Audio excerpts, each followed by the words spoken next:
நீங்கள் முதல்ல ஆரம்பிச்சிங்க கரூர் கம்பெனி ஓனர்னு. அதுக்கப்புறம் தான் சங்கி அமைச்சர் அப்படின்னு உதயநிதி அண்ணா ஆரம்பிச்சிருக்கிறார். வேறு ஒன்றும் சொல்லலை. அதுக்கப்புறம் 3 மணி நேரம் பாத்ரூம்குள்ளே ஒளிஞ்சிருக்காருன்னு நீங்கள் சொல்கிறீங்க. நீங்கள் என்ன பாத்ரூம்குள்ளே போய் பார்த்தீங்களா? இல்லை கழுவி விட்டு தான் வந்தீங்களா? இல்லை நான் கேட்குறேன், அப்படி பார்த்தா கரூர் சம்பவத்துக்கு அப்புறம் நீங்கள் வந்து ஓடி போய் ஒளிஞ்சு 15 நாள் 20 நாள் ஒளிஞ்சிருந்தீங்களா? கக்கூசுக்குள்ளே தான் ஒளிஞ்சிருந்தீங்க. தண்ணி இல்லாமல் வெயிட் பண்ணிகிட்டு இருந்தீங்களா? இல்லை சொல்லுங்கள் பார்ப்போம். அவங்களாச்சும் பரவாயில்ல, திமுக காரங்கள்லாம் ஓடி வந்து பார்த்தாங்க. நீங்களாம் ஓடி போய் ஒளிஞ்சிட்டீங்க. நீங்கள் ஆதவ அர்ஜுனா, முதலமைச்சர் விஜய் முதற்கொண்டு எல்லாரும் ஓடி போயிட்டு ஒளிஞ்சிட்டீங்க கக்கூசுக்குள்ளே. வெக்கமாக இல்லை? நீங்களாம் பேசலாமாயா? வாயை திறந்து பேசலாமா? ஆளை பாருங்களேன். வெக்கமாக இல்லை?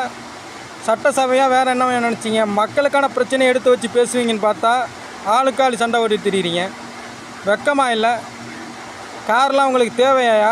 இல்லை கேட்குறேன், கோடி கோடியாக கொள்ளையடித்து வச்சுட்டு உங்களுக்கு வந்து காரு மக்கள் வரி பணத்தை வீணாக்குறீங்க. வெக்கமாக இல்லை உங்களுக்கெல்லாம்? வெக்கம், மானம், சூடு, சொரணை எதுவுமே கிடையாது அவங்களுக்கெல்லாம். இதில் வேறு முதலமைச்சர் விஜய் காரு கொடுக்குறேன், லாரி கொடுக்குறேன், இதெல்லாம் தேவையா? மக்கள் வரி பணத்தை வீணாக்க மாட்டோம், மக்கள் காசை தொடவே மாட்டோம், தொட்டால் விட மாட்டோம் அப்படின்னு டைலாக் பேச வேண்டியது. அப்புறம் மக்களுடைய வரி பணத்தில் காரு கொடுக்க வேண்டியது, ஃப்ளைட்டு கொடுக்க வேண்டியது. மக்களை என்ன நினச்சிக்கிட்டு இருக்கீங்க? மீனவர்களுக்கு சரியான காசு கொடுக்கல. அங்கே பார்த்தீங்கன்னா துப்புரவு பணியாளர்கள் பாவம் மலத்தெல்லாம் அள்ளுறாங்க. அவங்களுக்கு சம்பளம் இன்ன வரைக்கும் 2 மாதமாக பெண்டிங் இருக்குதான். பாவம் அவங்க வேதனைப்படுறாங்க. இதுக்கெல்லாம் நீங்கள் ஒரு நடவடிக்கையும் எடுக்கலை. உங்களுக்கு எம்எல்ஏவுக்கு மட்டும் காரு, லாரி, பஸ்ஸு எல்லாமே கொடுங்க.